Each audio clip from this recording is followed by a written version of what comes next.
Bonjour à tous. Je vous remercie de votre présence et pour votre patience pour ces quelques minutes d'attente pour que l'ensemble des personnes puissent se connecter. Donc, je suis ravie de vous retrouver en cette fin de matinée pour clore cette première partie d'année. On se retrouvera après ce webinaire en septembre pour nos prochaines conférences. Et pour cette dernière conférence, nous aurions pu choisir le thème des vagues de chaleur qui nous préoccupe là depuis quelques jours, mais le sujet qui va nous intéresser ce matin est celui de la digitalisation de l'immobilier. Donc, vous voyez là le titre qui s'affiche sur cette première slide et le prisme que nous vous proposons de regarder ce matin est celui à la fois des enjeux et des conditions de réussite d'une stratégie digitale et également celui de la valorisation des performances digitales par les référentiels qui vont vous être présentés tout à l'heure. Ce webinaire fait l'objet d'un replay. Donc, c'est pourquoi, pour des raisons de confort, l'ensemble de vos micros sont coupés. Malgré tout, vous avez possibilité de nous interroger, de nous questionner, de donner vos commentaires avec les deux modules de Zoom que vous trouvez en bas de votre écran, qui sont à la fois le module commentaires et le module questions et réponses. Et nous aurons une session de questions-réponses à la fin de la présentation qui sera réalisée par Nicolas Mur, à qui je céderai rapidement la parole. Nicolas, je peux te laisser passer la prochaine slide. Donc là, vous avez nos deux visages. Donc, je vais très vite céder la parole à Nicolas Mur, qui est responsable de l'activité digitale au sein de Harpas Trans. Et je vais prendre quelques minutes rapides pour vous présenter le cabinet avant de lui céder la parole. Donc, je vous ai fait part de la logistique du webinaire pour que tout le monde soit bien au courant et puisse utiliser tous les modules d'interfaçage qui seraient nécessaires.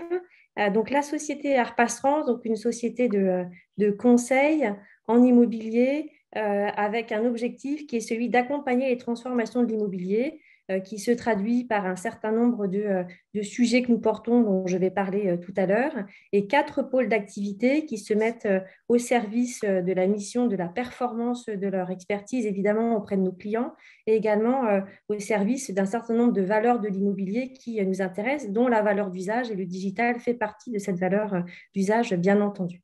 Donc, les 4 métiers que nous avons au sein de l'entreprise sont celui du conseil et de l'innovation. Donc, c'est ce pôle d'activité qui prendra la parole par Nicolas ce matin, dans lequel on travaille sur des stratégies, des politiques immobilières et la programmation de bâtiments très variés qui vont des équipements publics à des équipements non publics, du tertiaire, de la logistique, des bâtiments industriels, des quartiers également. Donc, on travaille à l'échelle des projets urbains, des immeubles et des aménagements intérieurs. Ce dernier sujet d'aménagement intérieur m'amène vers notre deuxième pôle d'activité qui est celui du design et donc de l'aménagement intérieur, donc pour lequel nous travaillons pour des occupants, mais également parfois pour des donneurs d'ordre professionnels de l'immobilier pour créer des espaces pour les utilisateurs des bureaux. Essentiellement aujourd'hui avec une diversification de nos activités vers d'autres typologies de bâtiments. Et 2 activités plus dans le champ du développement durable qui sont l'immobilier responsable par la marque Astrans qui travaille sur des projets à haute performance environnementale, carbone, économie circulaire, de matériaux bio et géosourcés, de confort, santé, bien-être, de résilience et d'adaptation au changement climatique. Et enfin, le pôle Gondwana qui travaille sur les sujets de biodiversité et de biophilie. Donc, nous avons 4 axes stratégiques que nous travaillons particulièrement depuis plusieurs années maintenant, qui sont celui de la transition environnementale et l'adaptation au changement climatique, la santé et le bien-être par l'immobilier, la biodiversité et le vivant, et la transformation digitale et les nouveaux usages, qui est un sujet qui nous tient à cœur, puisqu'il nous semble que dans la transformation de l'immobilier aujourd'hui, que ce soit dans l'utilisation des actifs, dans leur conception, dans leur exploitation, dans leur valorisation, ce sujet de la transformation digitale est devenu une clé de voûte également des projets que vous pouvez porter, soit en tant que promoteur, que foncière, qu'exploitant ou d'utilisateur des locaux.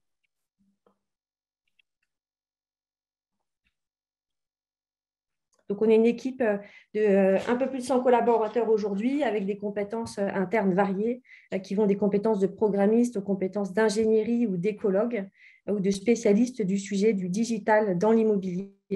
Et donc là, je vous laisse prendre connaissance rapidement en m'attardant 30 secondes sur la slide. Et on a la capacité à vous accompagner sur les accréditations dont je disais en introduction qu'elles sont des formidables leviers de valorisation et des feuilles de route qui sont aujourd'hui reconnues et qui sont partagées en plus par l'industrie.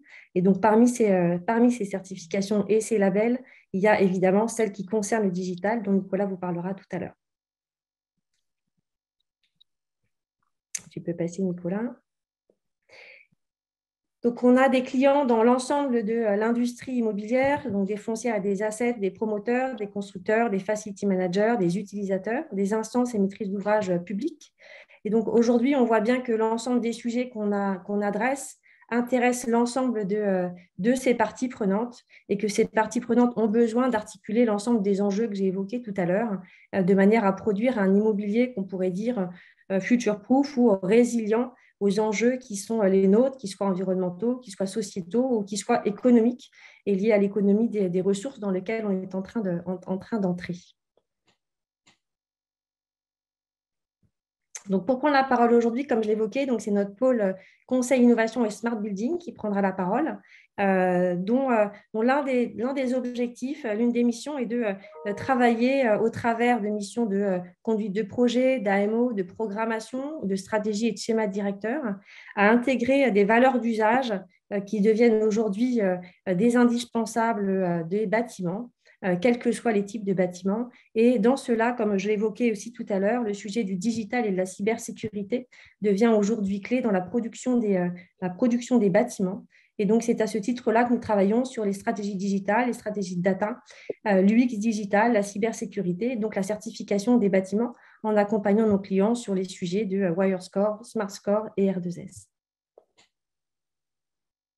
J'en ai fini pour la présentation de Arpastrans et donc nous allons pouvoir rentrer dans le vif du sujet et donc je confie à Nicolas le soin de vous présenter la suite de ce webinaire que je vous souhaite intéressant et je vous retrouve en fin de présentation. Merci.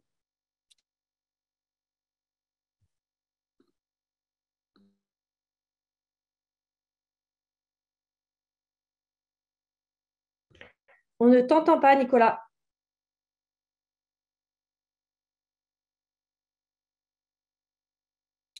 Oui, est-ce que vous m'entendez mieux maintenant par hasard? Bonjour à tous. Donc merci Gwenaëlle pour cette introduction. Bon, je vais prendre la main à partir de maintenant pour le sujet de ce webinaire. Donc, ce sera le premier d'une série, j'espère, pour vous accompagner dans votre appropriation du sujet de la digitalisation du bâti. Donc l'approche sera surtout concentrée autour du bâtiment tertiaire. Bon, des parallèles certains existent avec le retail, la santé ou même le résidentiel, mais je ne m'y attarderai pas spécialement. Je vais tenter de vous montrer le lien entre la transformation digitale dans le bâtiment et les enjeux d'actualité, l'importance de certains marqueurs de confiance, notamment pour la valorisation de patrimoine et comment les certifications peuvent y contribuer. Et ça sera sans doute mon propos le plus récurrent lors de la matinée, c'est la transformation digitale, ça ne va pas se penser au travers d'un outil en particulier, d'un cas d'usage en particulier, d'une plateforme de services ESG, mais plutôt au travers d'une stratégie plus globale où l'ouverture, l'interopérabilité, l'évolutivité et la maintenabilité va permettre d'achever des véritables gains sur la valeur du patrimoine, des économies sur sa maintenance, son exploitation et une meilleure connaissance des usages. Le tout en ayant une approche durable. Alors, quatre enjeux qui vont ne surprendre personne, que je vais décliner un peu au travers de la vision digitale. Donc, l'attractivité des bureaux, l'optimisation des postes de charge du bâtiment, la valorisation du patrimoine, la durabilité dans le bâti. Et je vous propose tout de suite de rentrer un peu plus dans le détail de chacun de ces enjeux. Alors, l'attractivité pour les bureaux, quand on parle dans le domaine digital, il y a des études, notamment une étude de WireScore qui a été menée en partenariat avec Opinum Research en 2021, où ils ont interrogé, les personnes interrogées ont répondu à 98% qu'elles ne pourraient pas faire leur travail aussi facilement sans la technologie. Et on peut venir compléter cela par une étude de Archimag pour Jalios, autour de la Digital Workplace, où 90% trouvent que des interrogés trouvent que la Digital Workplace est un facteur d'intégration au sein de l'organisation, et que 80% des personnes ont une opinion qui évolue de manière positive. Alors, ce qu'il faut comprendre derrière cela, quand on parle d'attractivité du bureau et le lien avec le digital, c'est que les bureaux sont plus le poste de travail, mais un des postes de travail de l'employé de l'organisation, à côté du chez-soi, du tiers-lieu. Et il faut mettre en perspective la digitalisation de ces usages et comment ça va impacter notre bureau. Et au-delà de cet aspect purement travail, il y a également d'autres exemples qui vont rentrer dans cette attractivité et qui, dans le digital, peut avoir un impact également. C'est la qualité de vie au travail, la modularité et la flexibilité des espaces, ou même la gestion de la communauté. Toujours pour décliner un petit peu ces enjeux, il y a les optimisations qui vont être liées au poste de charge lié à l'immobilier. Donc les plus évidents sont les coûts d'exploitation, les coûts de maintenabilité. Donc pour toujours donner quelques chiffres, pour dire qu'il n'y a pas que de moi. Deloitte a sorti un livre blanc sur la maintenance prédictive, surtout autour des machines-outils, mais également valable pour tout ce qui va être les unités de production, de chaud, de froid, de tous les systèmes de CVC, d'ascenseurs. Globalement, c'est 70% de pannes évitées lors de la mise en place de maintenance prédictive qui était ressortie et des économies de maintenance. Il ne faut pas le voir uniquement cette optimisation des charges liées au digital au travers du prisme de la maintenance, c'est également des optimisations liées aux stratégies de travail hybride qu'on a vues juste précédemment sur l'attractivité du patrimoine. On a une étude de McKinsey Research qui estime une économie de 30% liée à l'immobilier en adoptant des stratégies de travail hybride. Donc, ça va être le coût lié au poste de travail, la diminution du ratio de nombre de postes par employé, des surfaces qui étaient autrefois dédiées à la conciergerie, aux salles de sport, qui peuvent être partagées ou digitalisées en partie. Donc, c'est moins de bureaux et moins besoin de garder ces surfaces. Donc, ça va être également un enjeu, finalement, lié à l'investissement, au renouvellement des équipements, de la production, c'est ce que je vous parlais de la maintenabilité. Lorsqu'on rentre sur des logiques de rénovation, finalement, un bien bien optimisé en termes de maintenance va également avoir plus de valeur. Ce qui va me donner ma transition, finalement, sur la valorisation du patrimoine. Donc, au-delà de l'aspect classique, l'identité du bâti, l'identité de l'entreprise, un bâtiment emblématique, il y a des enjeux digitaux qui se cachent derrière cela. Et notamment une étude menée par PropMono et Essentialis qui montre que dans un certain nombre de cas, il y a une désynchronisation entre des besoins qui ont évolué, les besoins que vous présentez précédemment, et la demande, donc cette nouvelle demande qui demande pour une nouvelle stratégie de télétravail et un bureau qui n'est plus forcément adapté à une offre qui va avoir besoin d'évoluer. Et donc, il note dans cette étude quatre axes de valorisation nouveaux au travers digital. C'est un bâtiment qui va offrir la possibilité d'évoluer, un lieu de travail flexible avec des technologies sécurisées, donc sans cet aspect va être pensé, des aménagements adaptables et modulaires pour répondre aux besoins de changement d'occupants. Ça va être des choses à intégrer aussi d'un point de vue de la digitalisation. Et enfin, le dernier axe, dernier enjeu auquel on va tenter de répondre aujourd'hui, c'est la durabilité dans le bâti. Donc, on parle souvent de la durabilité dans le bâti, les économies liées à sa construction, aux matériaux, mais si on intègre les trois éléments qu'on a vus précédemment, il va y avoir aussi une question des équipements finaux qu'il va y avoir dans les bâtiments, ces réseaux, des data centers, de la donnée que va générer mon bâtiment. Et là, c'est Green IT qui peut nous éclairer un petit peu dessus, qui nous montre que finalement 66% du total des émissions liées au digital, ça va être lié aux équipements finaux. Et sur ces équipements finaux, c'est plus de 61% lié à sa fabrication. Alors, ça va rejoindre des recommandations qui sont faites par l'ADEME, par Green IT, par le Shift Project, qui sont globalement de réduire le nombre d'équipements connectés et de favoriser leur mutualisation, leur substitution en ouvrant leurs API, augmenter leur durée de vie des équipements pour ne pas avoir besoin de les remplacer, favoriser le réemploi, lutter contre certaines formules d'abonnement qui feraient bloquer l'utilisateur avec un matériel spécifique et l'obligerait à le jeter. Et finalement, réduire également les besoins de services numériques via l'éco-conception. Si le numérique répond à un usage que seul le numérique peut répondre, c'est pertinent. Dans le cas contraire, ça va être des équipements superflus.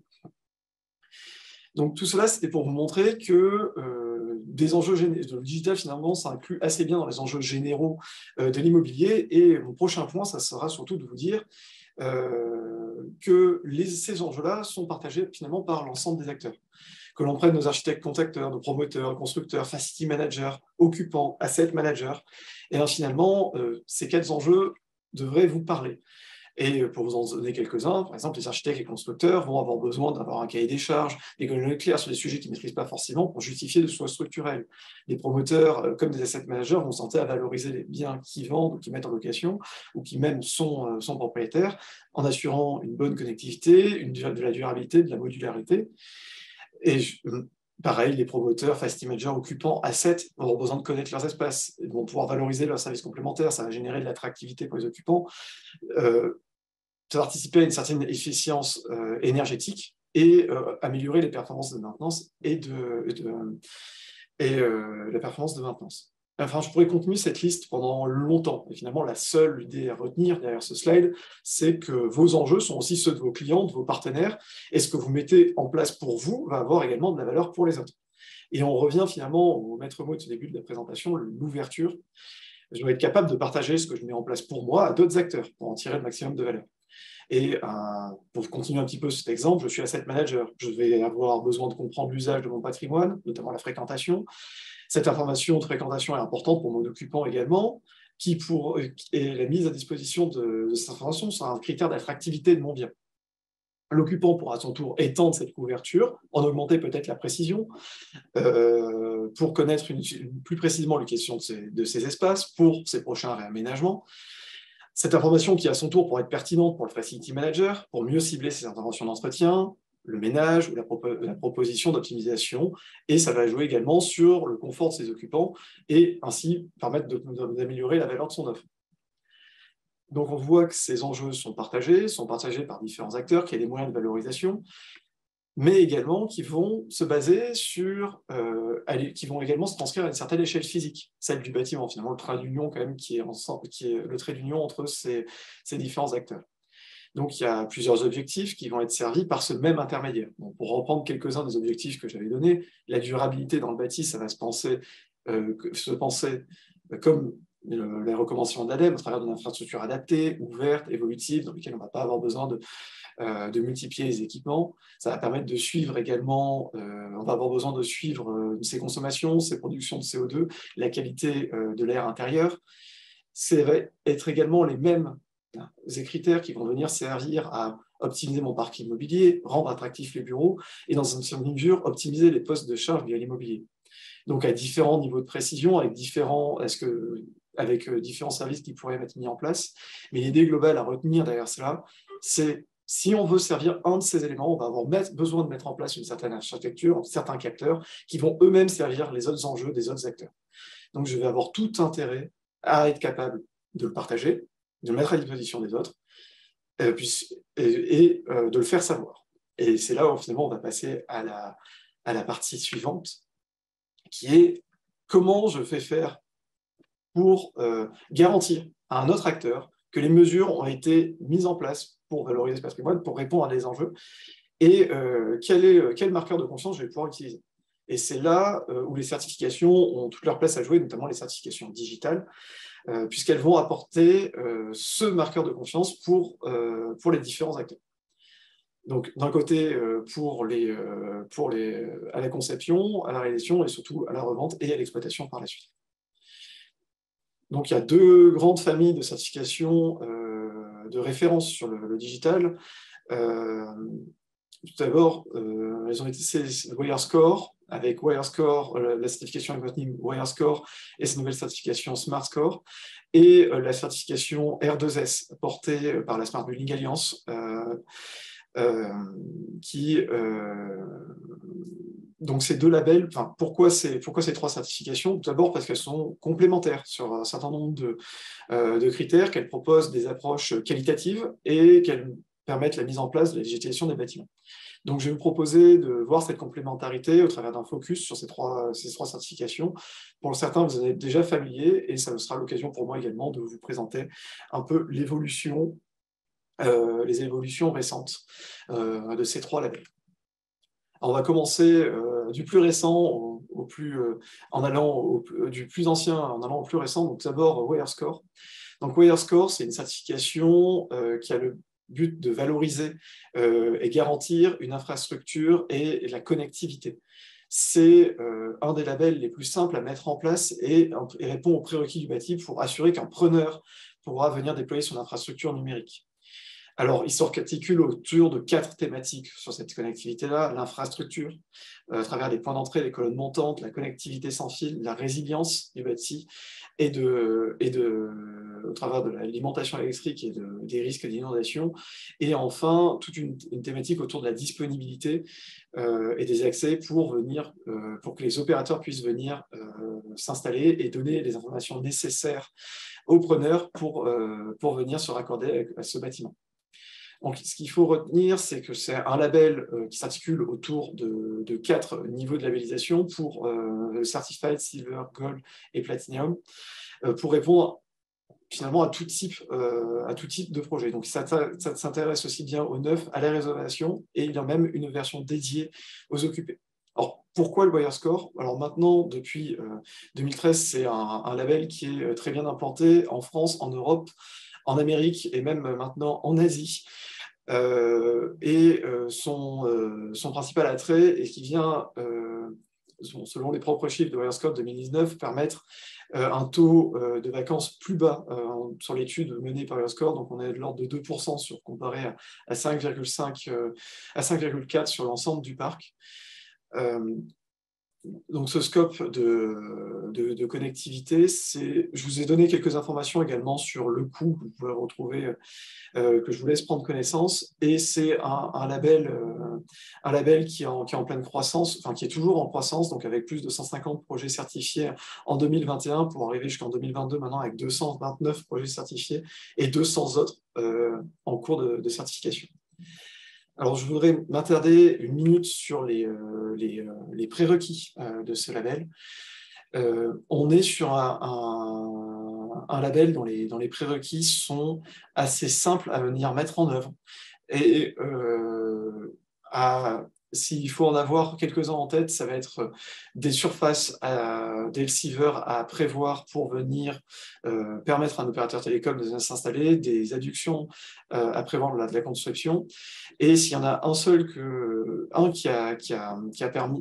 est une évolution récente du WireScore depuis sa V3, la performance mobile indoor, et notamment une obligation en Gold et en Platinum d'avoir au moins un opérateur voix ou data en Gold et 2 opérateurs voix data en Platinum. Donc c'est peut-être le critère le plus contraignant lorsqu'on arrive en Gold et en Platinum, mais c'est également un critère qui est particulièrement d'actualité, notamment sur des projets. On voit de plus en plus d'interrogations de maintenir un réseau Wi-Fi public, de maintenir le besoin d'assurer cette connectivité indoor. Et le label WireScore Gold et Platinum permet d'obtenir cette garantie-là. Donc, une contrainte, certes, mais une contrainte qui sera aisément valorisable et qui est d'actualité. Alors, le WireScore traitait particulièrement la thématique de la connectivité. Le R2S, qui est une certification du coup portée par la Smart Building Alliance, étend un petit peu cette notion de connectivité à l'ensemble finalement vient intégrer à cette connectivité d'autres notions, la notion d'architecture réseau, d'équipement, d'interface, de sécurité informatique, de management responsable et de service, pour non plus penser juste un bâtiment service ready, mais un bâtiment dont l'infrastructure est mise en place, managée, sécurisée. Donc on vient inclure d'autres thématiques au-delà notamment qui s'articulent autour de la notion du réseau smart. Et donc c'est ça que va vraiment apporter le R2S, c'est une infrastructure smart building intégrée, connectés au bâtiment, et qui va venir limiter le nombre de réseaux qui sont présents dans le bâtiment et s'assurer qu'ils sont bien managés, correctement sécurisés, et que les interfaces et l'ouverture et l'interopérabilité aient été pensées également. Donc, pour quel type de projet? Les projets neufs, pour les projets de rénovation. Et c'est un label qui s'étend également sur l'exploitation, puisqu'on va venir, il va y avoir un réel intérêt à suivre que les dispositions qui ont été mises en place lors de la conception, de la réalisation, sont bien suivies en exploitation. C'est toutefois, on va assurer un suivi en exploitation, ce n'est pas forcément un label qu'on va venir mettre sur un bâtiment qui a déjà été fini après coup. C'est vraiment pensé dans une démarche de la rénovation, du neuf, vers la réalisation, vers l'exploitation. Donc, il s'articule autour de 3 couches de services indépendantes. 3 couches indépendantes. Une couche de services, une couche d'infrastructure et de communication, qui est celle qui va être le cœur des thématiques qu'on a vues précédemment, et une couche d'équipements connectés qui vont venir être connectés à cette infrastructure thématique. Il va venir tenter de mettre en place l'interopérativité des systèmes, cette standardisation, permettre une ouverture des données vers l'intérieur qu'à l'extérieur, et une sécurisation des données, tant au point de vue juridique qu'informatique. Donc on a un label qui se décline sur 4 niveaux, un niveau base, un niveau 1 étoile, 2 étoiles, 3 étoiles, et s'articule autour de prérequis qu'on va pouvoir voir ensemble. Donc on va retrouver des prérequis similaires partagés avec le WireScore, notamment autour des fourreaux, des locaux opérateurs, pas très contraignants, mais à avoir en tête lorsqu'on va mettre en place son bâtiment. Il y a souvent une notion de se dire le R2S, c'est des prérequis qui sont compliqués à mettre en œuvre, qui ne sont pas adaptés forcément à toutes les typologies de bâtiments, et je vais essayer de vous montrer que finalement ce n'est pas forcément le cas. On retrouve finalement ce réseau smart, ce câblage IP unique lié au bâtiment, quelques thématiques hardware, matériel à prévoir du bâti autour des fourreaux et des opérateurs télécoms, mais les autres notions, que ce soit sur le réseau smart, les fonctionnalités de routage, des équipements communicants IP, autant en 2018, ça pouvait être encore un problème ou un frein sur certains équipements, autant de nos jours. Maintenant, autant la thématique de réseau smart, autant la thématique d'avoir des équipements qui disposent de fonctions de routage c'est globalement intégré comme étant des bonnes pratiques du bâtiment, et rares sont les fournisseurs à proposer des équipements qui ne sont pas natifs IP, qui n'ont pas une contrepartie nativement IP, qui n'ont pas des fonctions de routage. Donc ces prérequis ne sont pas vraiment limitants à la mise en place d'un R2S. Pour les autres équipements, les API documentés se retrouvent également en tant que bonne pratique. C'est quelque chose qu'on pourrait venir rechercher. Non plus pas forcément limitant et à intégrer, et peut être facilement intégré de projets de toute taille. Ça ne veut pas être, c'est parce que vous avez un projet de 1000 mètres carrés que vous ne pourrez pas avoir des équipements qui ont des API correctement documentés. C'est plus un dialogue à avoir avec les fournisseurs. Enfin, les autres critères, par exemple la RGPD, sont également maintenant un critère réglementaire et vous ne pourrez pas passer outre. C'est à la fois un prérequis pour l'R2S, mais c'est également un critère légal. Maintenant, c'est également un critère légal pour tout projet en dehors du R2S.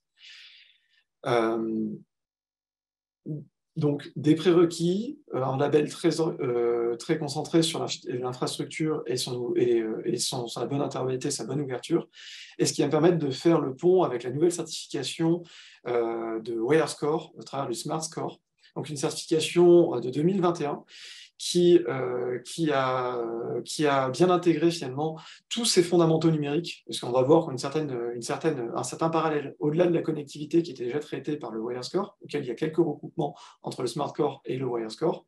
On voit les nouveaux fondamentaux numériques apparaître sur les réseaux l'intégration des réseaux, la sécurité numérique, les systèmes du bâtiment, la gouvernance et la gestion de données.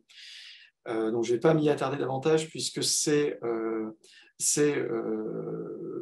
maintenant, je vous ai expliqué un petit peu à quoi ça correspondait au travers du R2S, et on retrouve ces notions maintenant dans le Smart Score. Et le Smart Score, ce qu'il va vraiment apporter, c'est cette notion de bâtiment comme plateforme de service, et les services qu'il va pouvoir mettre à disposition à ses exploitants, à ses propriétaires, ainsi qu'à ses preneurs, et l'extension de ces fonctionnalités.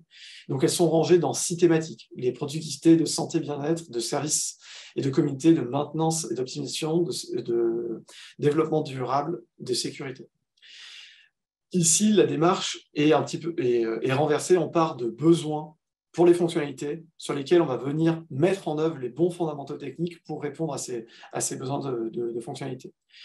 Le Smart Score, j'aurais presque envie de le présenter comme un label qui pourrait arriver dès les phases de programmation, sur lesquelles on va venir s'interroger sur quel service doit venir délivrer mon bâtiment, sur à quoi va venir servir mon bâtiment, et il va permettre d'aider, de guider ces réflexions-là au travers de ce référentiel, au travers des fonctionnalités qu'on va venir déployer, et de trouver tout de suite finalement les bons fondamentaux à mettre en œuvre en parallèle.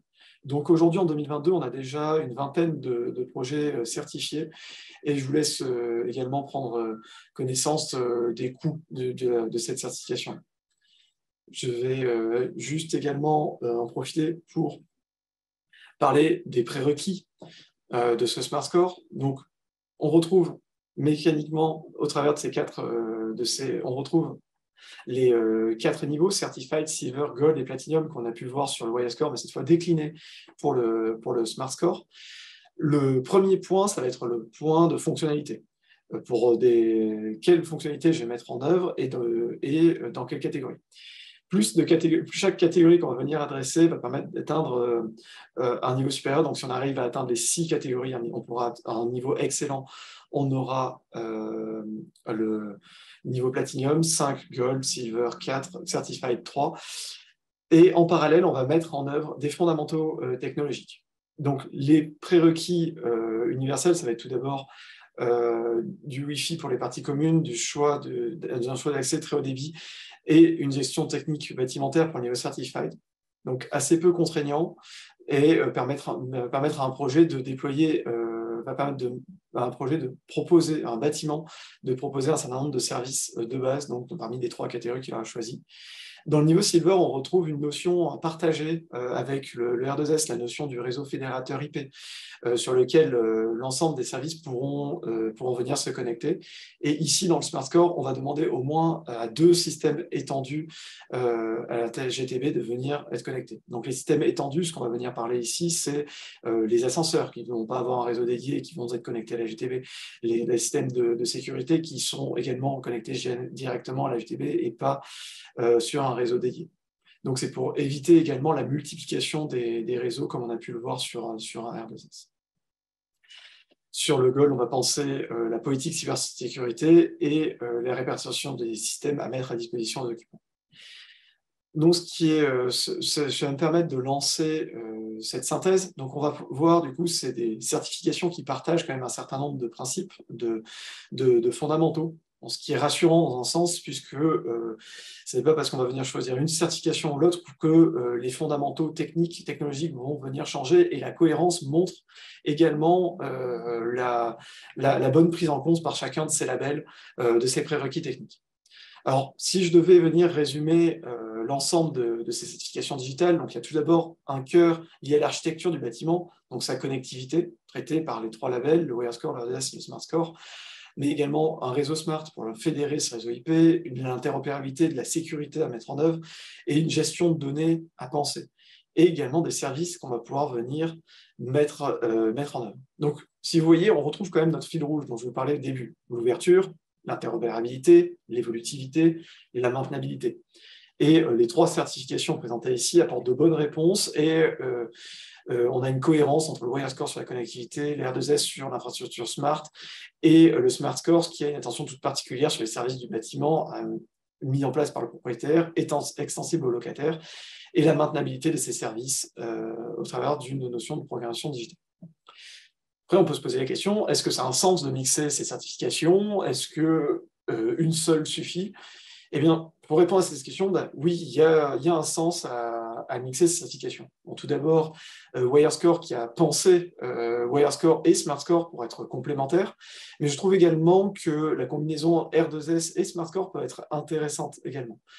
R2S plus exigeante sur l'architecture des systèmes de la donnée et de la sécurité, et assure des fondamentaux techniques à Smart Score, assure les fondamentaux techniques de Smart Score, on retrouve les fondamentaux techniques de Smart Score.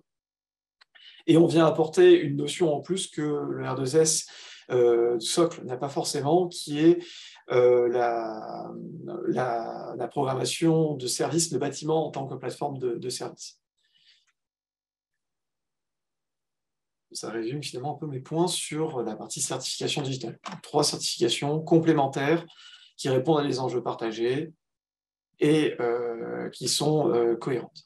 un petit peu d'actualité.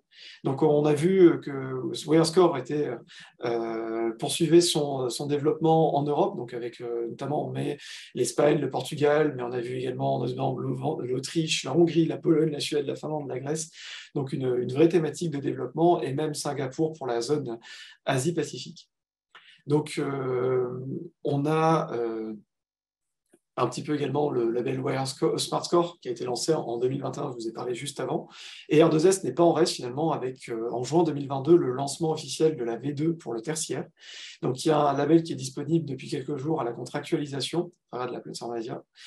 Et sur ce V2, par rapport à ce que j'ai pu vous énoncer précédemment, on reste dans la même idée, mais il y a eu un travail effectué par le groupe R2S Connect, notamment au travers de la simplification de la partie API, plus de facilité à l'intégration des projets de rénovation et d'exploitation, et des profils non résidentiels supplémentaires qui sont mieux adressés. Notamment, le R2S peut être maintenant facilement intégré à la notion de campus, d'hôpitaux. Et il intègre également le BOSS dans son référentiel, en plus du BIM, qui peut être désormais valorisé.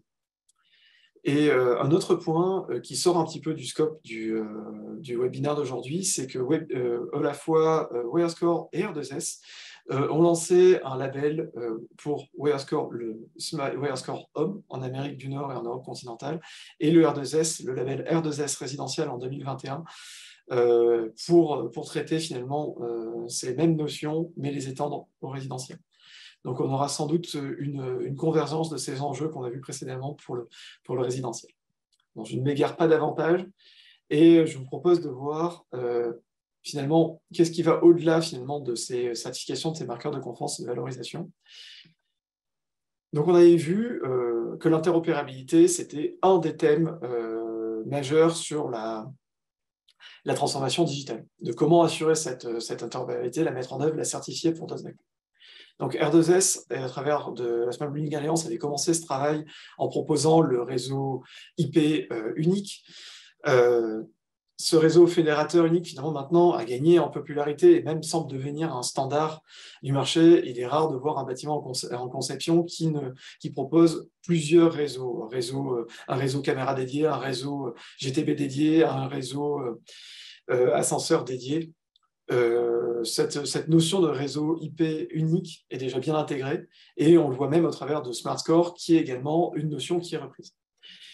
Et donc on a vu ce travail au niveau du réseau a été bien intégré, mais il y a également tout un travail d'uniformisation à faire au niveau des équipements, des applications, et des applications que l'on va venir connecter par-dessus. Et une des pistes de réponse, c'est le BOSS, pour favoriser cette interopérabilité au niveau des couches applicatives. Et c'est un outil qui va être de plus en plus important à mettre en œuvre, notamment à travers sa capacité de mise à disposition des données bâtimentaires à un preneur ou à un tiers, qui trouve tout son écho également dans une démarche de labellisation Smart Score, où on va chercher à mettre à disposition des services et la donnée à ses preneurs. Donc on voit, donc c'est une notion qui a été intégrée maintenant au R2S, et on va voir pourquoi il y a cet intérêt de faire cette uniformité. Et tout simplement pour éviter le spaghetti-ware. On va avoir de plus en plus de fonctionnalités de services rendus aux utilisateurs, de plus en plus de services rendus aux gestionnaires, tout à la fois pour les notions d'attractivité, pour le premier, et de notions d'optimisation des coûts pour le bâti, pour le second. Et tout va avoir besoin d'accéder au système du bâtiment. On peut faire du point à point, ça va fonctionner. On va venir connecter chaque service à chaque système du bâtiment. Mais on va se retrouver très rapidement avec ce qu'on appelle un spaghetti-ware, ce que vous pouvez voir sous vos yeux, une multiplication des liens entre ces services et ces systèmes bâtimentaires, avec tout ce que cela implique. Des coûts de développement des connecteurs, des coûts liés à la maintenabilité, l'impossibilité de revenir remplacer facilement une brique sans avoir besoin de redévelopper des connecteurs qui peuvent être spécifiques des deux côtés et pas seulement du côté de la brique fonctionnelle. Et c'est ça qu'on va venir tenter de répondre au travers du BOSS. Standardiser sa interface et limiter le nombre de connecteurs à développer. Si je développe un connecteur spécifique pour mon contrôle d'accès, je vais le développer une seule fois, venir le connecter à mon BOSS, et il pourra être utilisé par l'ensemble des applications. Et si jamais une application vient à changer, je ne vais pas avoir besoin de redévelopper ce connecteur lié au contrôle d'accès. Donc, on vient venir se prémunir du spaghettiware et c'est l'évolution logique lors de la stratégie digitale. Penser au-delà du bâti, comment je vais venir connecter mes services à mes bâtiments et comment je vais pouvoir venir uniformiser cela. Donc, on va retrouver finalement ce BOSS, ce BIS, ce Building Operating System ou Building Information System qui va dans la bonne direction. Ça va permettre de récupérer des données de qualité, d'assurer leur traitement, avoir une nomenclature commune, d'assurer un stockage et un accès sécurisé à la donnée à chacun des acteurs, pour pas qu'il ait accès directement au capteur, mais peut-être à une plateforme intermédiaire. Donc c'est sûr, ça va devenir un must-have, et vous pouvez vous poser la question pourquoi je dis devenir un must-have et pas tout simplement un must-have. Peut-être un bémol à apporter à cette démarche-là, c'est qu'on a vu le BOSS, le BIS en tant que tel, permet cette interopérabilité, cette ouverture, mais il n'existe pas encore aujourd'hui de formalisation de données des bâtimentaires uniques. Donc chaque éditeur BOSS ou même chaque fournisseur de plateforme de données a tendance à proposer sa nomenclature du bâtiment. Et ça va nécessiter, en cas de changement du BOSS, de changement du référentiel de données, une certaine table d'équivalence à mener. Donc c'est un sujet à avoir en tête, à tenter d'implémenter le plus que possible dans une transformation digitale pour garantir cette interopérabilité de la donnée et des accès, mais à garder en tête que ce n'est pas encore une solution complètement universelle et le BOSS n'est pas lui-même remplaçable à la volée. Donc, on a pu voir qu'on a bien pensé la connectivité, notamment entre un network score, des équipements. Mes preneurs peuvent se connecter à un réseau bâtimentaire. J'ai pensé plus large, j'ai pensé à mon réseau Smart. J'ai un réseau IP unique dans mon bâtiment, fédéré, qui correctement managé, ouvert, avec des équipements qui disposent d'API. J'ai pensé mon bâtiment comme une plateforme de service grâce au Smart Core avec des services directement mis à disposition de mes preneurs, de mon bâtiment avec des interfaces standardisées. J'ai pensé à inclure un prestataire BOSS pour partager efficacement la donnée entre ses producteurs, ses utilisateurs, pour éviter le spaghettiware, diminuer mes coûts d'exploitation. J'ai tout pensé, mon bâtiment est fini. Malheureusement, ce n'est pas tout à fait le cas, c'est trop beau. Il nous faut maintenant concrétiser ce projet-là. Quelle organisation? Quel écueil éviter? Quelle stratégie à mettre en œuvre? Et c'est le dernier point de ma présentation d'aujourd'hui, c'est quelle stratégie digitale adopter, quelle gouvernance, et comment je vais pouvoir venir de se servir de mes certifications que j'ai vues au-dessus pour réaliser cette transformation digitale, bien le mettre en œuvre dans mes bâtiments, le valoriser et m'éviter des mauvaises surprises. Alors, généralement, quand on pense stratégie digitale, on va penser à notre bâtiment, sa conception, sa réalisation. C'est généralement là où on commence à se poser la question de quelle certification je vais prendre pour venir valoriser mon bâtiment. Est-ce que je vais prendre du WireScore, du R2S? Est-ce que je vais falloir que je venir rajouter des services? Mais ça ne s'arrête pas là. Ça s'arrête pas là. On peut même, il faut le penser au-delà de juste cette cycle conception-réalisation, très en amont avec la programmation. Si je dois intégrer des services dans mon bâtiment, il faut qu'ils répondent à des besoins et tout aussi bien que je vais venir étudier dans quel lieu je vais venir installer mon bâtiment et quel service il va avoir besoin de répondre en termes d'auditorium, de salle de sport, etc. Mais il va falloir qu'il réfléchisse également à quels services digitaux il va vouloir mettre en œuvre. Donc là, j'interviens dès la programmation. Et en début de conception, on va tout de suite savoir qu'il y a besoin, notamment, comme on a vu, d'adduction, d'espaces réservés, de colonnes montantes correctement dimensionnées, et ça va éviter de mauvaises surprises. Et enfin, on ne peut pas vraiment lâcher un projet en fin de réalisation, il y a il faut venir la prolonger en exploitation pour garantir que les investissements que j'ai faits en conception, en réalisation, vont bien être maintenus par mon FM, qui vont être bien utilisés par mes preneurs et que je vais bien pouvoir récupérer les informations si je suis moi-même un asset. Ça me permet de faire le pont. Si je réfléchis à l'échelle de mon bâtiment, il va peut-être falloir que je me pose la question au niveau de mon parc. Si c'est pertinent pour un de mes bâtiments, il faut peut-être que j'ai également une vision standard sur l'ensemble des bâtiments que je vais venir acheter, produire, louer, avec un certain nombre de prérequis qui vont permettre à la fois de garantir un niveau de service constant, des bonnes pratiques sur l'ensemble de mon parc, et également, par la suite, le gérer plus facilement. Si les données sont bien uniformisées, qu'elles sont correctement remontées sur le même format, eh bien, je vais pouvoir venir gérer mes actifs plus facilement, négocier plus facilement également avec mes FM, mettre à disposition de mon Facility Manager l'ensemble des informations de mon parc et ainsi améliorer sa performance. Mais ce qui est vrai à l'échelle d'un parc est que c'est vrai au niveau de l'organisation. On avait vu sur la valorisation des nouveaux modes de travail, on va avoir des outils digitaux à destination des collaborateurs qui vont répondre à une politique RH, des outils RH, et bien ça doit être pensé également à travers de l'aménagement de ce bâtiment. Et cette organisation, elle doit être, on doit venir l'accompagner pour, comme on a vu en exploitation, pour que les preneurs prennent bien en main ces sujets, mais également que lorsqu'on rentre dans un bâtiment, savoir se connecter à l'ensemble de ces services, déployer ses propres services, destination des collaborateurs, les mettre en cohérence avec mon bâtiment. Et donc, c'est des missions que chez Airpass France, on accompagne, donc aussi bien des missions de programmation et de suite en termes d'exploitation, mais également sur la partie de l'organisation. On peut prendre par exemple le siège de Vinci Énergie avec les roues, où il y a eu une véritable réflexion autour des outils digitaux à mettre à disposition des collaborateurs, des services du bâtiment, comment on va venir l'intégrer, comment on va mettre à disposition ces services aux occupants, comment on a intégré les collaborateurs, les services RH pour faire cette conduite du changement et comment finalement l'ensemble s'est intégré dans les bâtiments.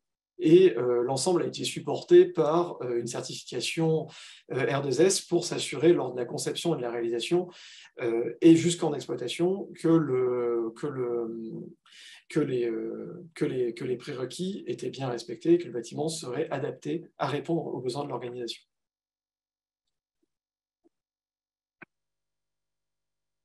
Donc on a vu un petit peu la stratégie digitale, tout ce que ça va venir couvrir, mais il y a également une condition de succès qui est indissociable de cette digitalisation. On va avoir des OPEX, on va avoir des CAPEX qui sont liés à cette digitalisation, on va avoir des enjeux environnementaux, et le but, ça va être de minimiser cela. Donc, tout d'abord, il faut se dire que ce n'est pas forcément des coûts supplémentaires, parce qu'il y a déjà un certain nombre d'équipements, de services qui vont être déployés dans vos bâtiments et qui vont intégrer cette notion de digital que vous vouliez ou non. Globalement, vos ascenseurs, vos systèmes de CVC, votre couverture d'AS, votre Wi-Fi, tout ça, c'est déjà des équipements et des services smart, digitaux de votre bâtiment, vos systèmes de sécurité également, qui sont présents en base quasiment sur l'ensemble des projets. Et lorsqu'on va dire qu'on va venir réfléchir à la durabilité du digital, ça va venir intégrer ces notions. Limiter le risque d'obsolescence, pas se retrouver dans 5 ans avec un bâtiment qui a une durée de vie de 20-30 ans à venir remplacer les équipements, limiter le nombre d'équipements, éviter le nombre de doublons, c'est pas pertinent de venir installer un capteur en plus lorsqu'il n'y en a pas besoin, limiter la duplication des données, parce que la donnée a un coût environnemental, comme on a vu, mais un coût monétaire et qui n'est pas négligeable, rationaliser les abonnements, et tout cela, ce qui est bien, c'est que ça va venir servir une vision durable de digitalisation. On est dans un des cas où, lorsqu'on va venir parler d'économie d'OPEX et de CAPEX, on va venir également parler de durabilité, puisqu'il y a assez peu, il y a une très bonne convergence entre l'économie et l'environnement dans ce cas-là.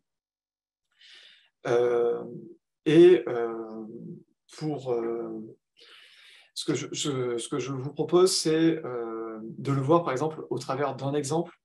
Si vous êtes dans un cas où vous avez déployé un service avec un prestataire qui n'a pas dans une logique d'ouverture de ses équipements, vous avez pu déployer un certain nombre d'équipements qui pourraient répondre à des cas d'usage très précis, mais ces équipements ne pourront pas venir être réutilisés par d'autres. C'est-à-dire que votre preneur, s'il veut étendre la précision de la localisation indoor, il va devoir déployer son propre service, dupliquer la donnée, dupliquer les capteurs et dupliquer ses coûts, alors que ça aurait été quelque chose que vous auriez pu venir valoriser en disant tout simplement le bâtiment est capable, mesure déjà cela, la donnée est à disposition, venez la chercher, vous n'allez pas déployer de nouveaux équipements, et soit le mettre à disposition gracieusement et ça fait partie du loyer, soit même venir le valoriser en plus. C'est des démarches qu'on a pu voir au cours de nos échanges avec nos clients. Donc, quelques exemples d'écueils à éviter. Donc, on a vu la collecte des données, on va éviter les doublons, on va essayer de penser une granularité juste pour venir éviter des travaux supplémentaires par la suite, mais avec une certaine interopérabilité, la multiplication des capteurs et des fonctionnalités qui auraient pu être interopérables. Même chose sur le stockage de la donnée, on va éviter les doublons, la donnée de conservation, et si on a une donnée dont la qualité n'est pas contrôlée, on va avoir certes une donnée qui va être correctement stockée, correctement remontée, mais qui va en soi n'avoir aucune valeur puisque pas homogène, pas disponible et surtout erronée. Donc il y a des dispositifs de contrôle de la qualité de la donnée qu'on va venir stocker, à mettre en œuvre. Et enfin, un partage. Attention au système propriétaire, au modèle d'abonnement. Et en tant qu'AMO, on a une vision toute particulière sur ces 3 points-là, pour que le partage des données soit le plus large possible, puisque si on intervient aussi bien sur des missions en amont, comme on a pu le voir sur de la programmation bâtimentaire, sur la conception, de la réalisation, mais le but aussi, c'est d'accompagner les preneurs à déployer leurs propres services et se retrouver dans un bâtiment qui ne répond pas finalement à ces trois points-là, on va se retrouver très rapidement bloqué et on va faire des doublons de stockage, des doublons de mesure. Et ça sert à ça également d'avoir quelqu'un qui a une vision globale sur le projet et pas uniquement travaux. Alors, qui est-ce que j'implique dans cette vision-là? Si je n'ai pas de preneur, ma direction immobilière, mon DSI, mon FM, mon RSE, et on peut déjà voir que c'est un petit peu plus large que ce qu'on pourrait dire sur un projet classique. Tout d'abord, pourquoi la DSI? Parce que le bâtiment, ça va être un fournisseur de données, d'applications métiers, d'applications soit pour les collaborateurs s'il y a un preneur, soit d'applications pour mon asset, pour mieux connaître ses bâtiments et pour gérer son patrimoine. Et ce bâtiment, il doit être intégré dans un schéma plus large, dans le schéma de la DSI, dans son schéma de directeur informatique, comme au même titre que pourraient intégrer les postes de travail, les PC collaborateurs. Et il est difficilement pensable de ne pas les inclure sur les stratégies de sécurisation de la donnée, sur les stratégies de gouvernance du bâtiment et son management. Enfin, le FM, donner une information fiable, de lui permettre de mettre en œuvre de la maintenance préventive pendant les phases de conception, c'est également des choses qui permettront de limiter les coûts par la suite et au FM de fournir plus de valeur. Donc on peut le voir au travers de 2 choses. Tout d'abord le décret tertiaire, on peut le voir également autour des notions de maintenance préventive. Et enfin, lorsqu'on a un preneur identifié, on va venir s'intéresser, intégrer le plus tôt possible les collaborateurs, les services RH, qui vont avoir, comme on l'a vu, un besoin d'intégrer le télétravail au bâti. Ça peut se faire lors de l'aménagement des espaces, ou même plus en amont, lors de la définition des espaces. Donc, quelques organisations. Ce sont des propositions d'exemples, ce ne sont que des exemples par rapport à ce qu'on a pu voir précédemment. Donc, on va avoir une organisation sur laquelle le lot smart doit avoir sa place. C'est quelque chose qui a été à la fois très bien intégré par le R2S, mais également pensé sur le Smart Score. Comme les métiers de l'environnement ont trouvé leur place maintenant, on a également l'eau digitale qui doit avoir une place, et qui doit avoir cette place également, à la fois pour bien recueillir le besoin, pour bien traduire ces exigences au BET et s'assurer du suivi des certifications. Le Law Smart, en plus, maintenant, j'ai tendance à parler dans le Law Smart, puisque c'est les prérequis qui vont être déclinés au travers de tous les lots fluides, peut-être même au travers de certaines parties en gros œuvres, comme on a pu le voir à travers des adductions, et même sur des thématiques de menuiserie, sur la sécurisation physique des accès aux équipements. Donc, sur cette thématique-là, un AMO BIM peut être également intéressant. Pas indispensable, mais lorsqu'on commence à parler de transformation digitale, on peut pousser le curseur jusqu'au boss, et puis jusqu'au jumeau numérique. Dans ce cas-là, où le bâtiment aurait vraiment son doublon de la donnée, mais également son doublon géographique à travers de la donnée géographique. On peut penser cette organisation en réalisation, donc avec une entreprise intégratrice. Donc là, ce qui va venir changer, c'est qu'on va s'assurer de l'interopérabilité, que l'ensemble des capteurs qui ont été posés le sont correctement, avec des étapes de commissioning.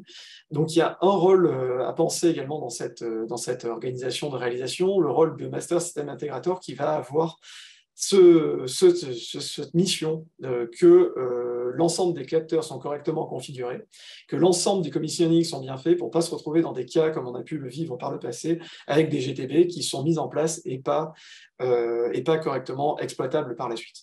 Et donc là, avec un réseau fédérateur unique où la GTB va venir partager son réseau avec l'ensemble des IoT, l'ensemble de la sécurité et des autres lots du bâtiment tels que les ascenseurs, on va avoir ce besoin de commissioning qui sera d'autant plus fort.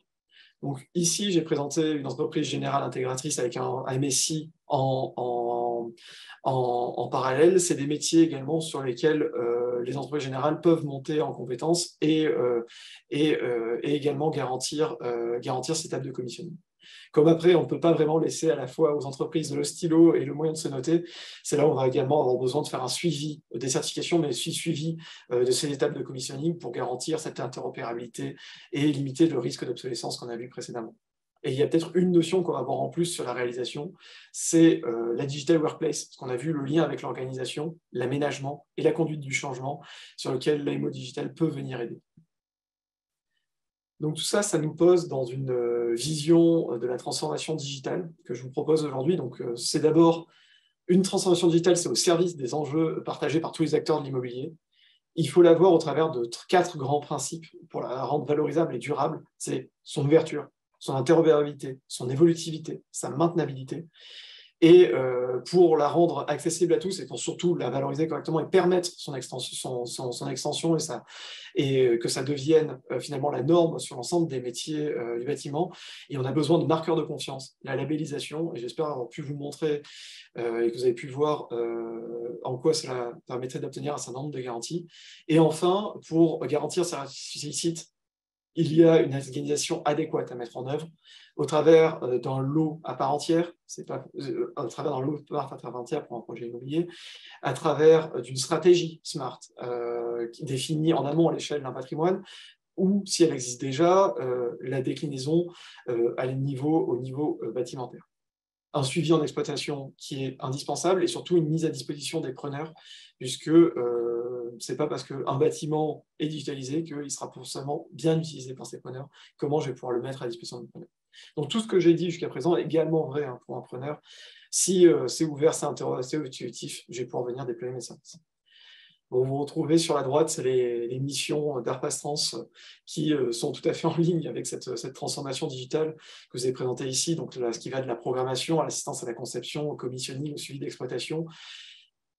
Aider finalement également cet accompagnement, certification digitale, que ce soit de la conception, de la réalisation, de l'occupé, de la réalisation du neuf, une stratégie digitale, et on va pouvoir même venir décliner ça pour les étapes suivantes au niveau des preneurs avec la mise en place des stratégies digital workplace avec les services RH et les aménagements digital pour l'aménagement digital entre cette organisation RH et ce bâti. Je vous remercie pour votre attention et je vous propose maintenant de passer à vos questions. Gwenaëlle, si tu veux, je te repasse la main pour cette étape et j'essaierai de répondre au mieux à vos questions. Très bien, merci Nicolas. Donc, j'ai sélectionné quelques questions qui ont été posées sur le module questions-réponses. Il y a une première question qui est posée sur la question des données collectées par le système BOSS et le moyen de collecter ces données. La question de est-ce que on peut parler de réseau quand on parle de données de capteurs de CO2 par exemple. Donc, je pense qu'il faut séparer la question en deux. Il y a la question du système BOSS et donc quelles données sont collectées et par quels moyens, et peut-être après que tu répondes sur la partie des capteurs. Très bien.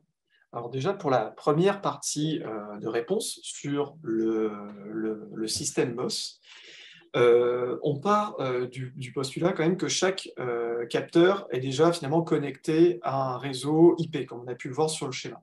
Je pense que je peux vous remontrer la slide qui vous montre ce point-là. Vous retrouverez du coup sur votre aspect réseau l'ensemble de vos équipements automates, capteurs, actionneurs qui vont être connectés à ce réseau IP unique.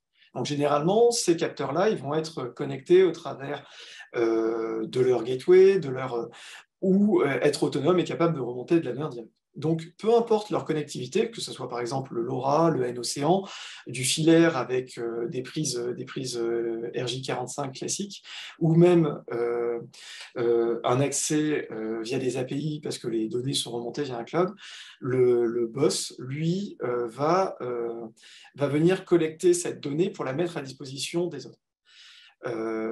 Et il va venir s'y connecter à travers de connecteurs, donc des connecteurs qui pourront être soit développés spécifiquement pour un capteur, pour un projet, ou des connecteurs qu'il aura déjà développés précédemment.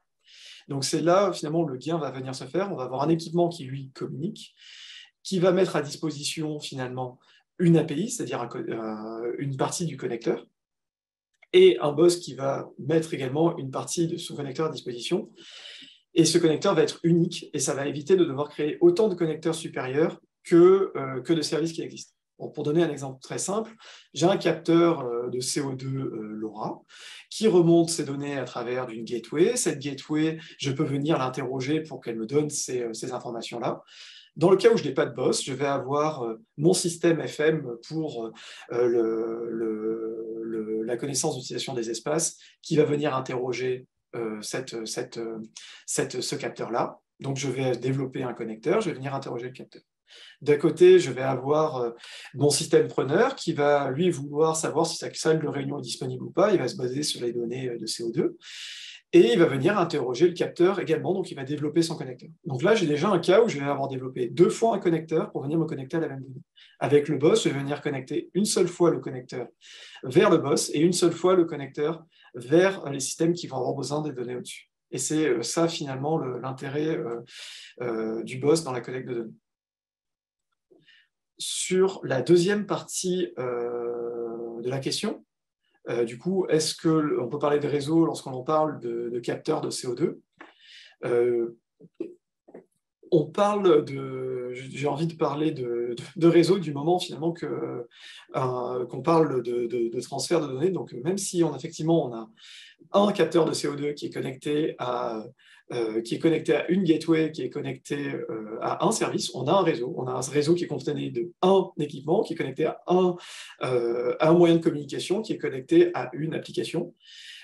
Ici, on va avoir notre capteur de CO2. Il sera connecté à un réseau, le LoRa, et il sera connecté à une application qui va permettre de gérer les capteurs de CO2. Donc oui, on peut bien parler d'un réseau, et on va avoir tendance à faire en sorte que mon réseau, que le réseau que je vais venir déployer puisse être réutilisé par d'autres. C'est-à-dire que si j'ai déjà déployé un réseau LoRa dans l'ensemble de mon bâtiment pour venir passer un capteur de CO2, et que j'ai un preneur qui veut déployer un capteur de contact d'ouverture de porte pour mesurer le nombre de gens qui prennent l'escalier, en LoRa également, qui puisse venir juste déployer ce capteur en se basant sur votre réseau LoRa que vous aurez déployé précédemment pour votre capteur CO2. Donc oui, on parle bien encore de réseau pour même un capteur de CO2 simplement. Et on va essayer de venir connecter l'ensemble de ces IoT au réseau unique du bâtiment, lorsque cela a un sens. J'espère avoir répondu à la question. Oui, très bien, merci Nicolas. Sur une deuxième question sur le boss, la question qui est posée, c'est est-ce que les boss sont les connecteurs disponibles pour la majeure partie des capteurs ou est-ce qu'il y a beaucoup à développer et une attention à apporter lorsqu'on mixe des origines de capteurs? Oui. Alors, je ne vais pas avoir la réponse pour l'ensemble des éditeurs de boss. Chaque éditeur de boss développe ses propres connecteurs pour des équipements. Généralement, dans la stratégie des éditeurs de boss, disposer d'API, c'est de plus de connecteurs, ça va être un élément pour eux de commercialisation. C'est-à-dire ils vont les mettre à disposition pour que ceux qui choisissent leur solution de boss les utilisent. Il y a une attention effectivement à porter sur les systèmes que vous allez venir connecter et le boss que vous allez choisir. Et il y a d'ailleurs il y a une deuxième notion à cela, il y a les connecteurs que l'éditeur de boss, il va y avoir les connecteurs qu'il va avoir déjà réalisés, dans ce cas-là que vous pourrez bénéficier selon la licence de l'éditeur de boss, et des connecteurs qu'il va devoir créer. Et dans le cas des connecteurs qu'il va devoir créer, il y a plusieurs cas de figure. Il y a des connecteurs qui vont être faciles à créer parce que du côté des équipements, ça a été bien pensé et l'API est correctement documentée. Et les connecteurs qui vont être très difficiles à créer puisque les équipements ne sont pas bien pensés, il n'y a pas d'API et ça peut être valable également pour les applications. Donc il y a un peu deux jeux à mener. Un premier jeu, s'assurer que mes fournisseurs d'équipements, mes fournisseurs d'applications jouent bien le jeu de mettre à disposition des API complètes, documentées, et sur lesquels des services vont pouvoir venir, ou d'autres équipements vont pouvoir venir se connecter. C'est valable équipement pour des équipements. Est-ce qu'ils mettent à bien à disposition des API et elles sont correctement documentées? Et après, côté de mon éditeur de boss, soit il va disposer directement des connecteurs parce qu'il les a déjà réalisés, soit ça sera facile de venir développer ces connecteurs si les deux prérequis que j'ai énoncés précédemment sont bien faits. Donc ça a un intérêt de venir benchmarker quelques solutions de capteurs, de se faire dans sa stratégie digitale des shortlists d'équipements, de marques, d'applications qui travaillent selon ces principes-là pour donner finalement en phase réalisation et conception aux entreprises pour leur simplifier le travail et s'éviter de mauvaises surprises. Parce que ça ne sera pas forcément, eux, leur cœur de métier. Très bien. Merci Nicolas. Et je propose une dernière question pour qu'on puisse respecter les horaires qu'on avait annoncés. Une question qui est plus dans le domaine de l'exploitation, qui est la suivante. Pour les certifications d'exploitation, doit-on nécessairement associer une stratégie SMART avec du BIM? Pas de besoin spécifique lié au BIM. D'ailleurs, aucune des trois certifications, même si on parle en réalisation, conception, rend le BIM obligatoire. C'est valorisé dans certaines, ça peut être un atout, mais sans aucun cas, ça sera obligatoire ou un limitant dans un projet en exploitation.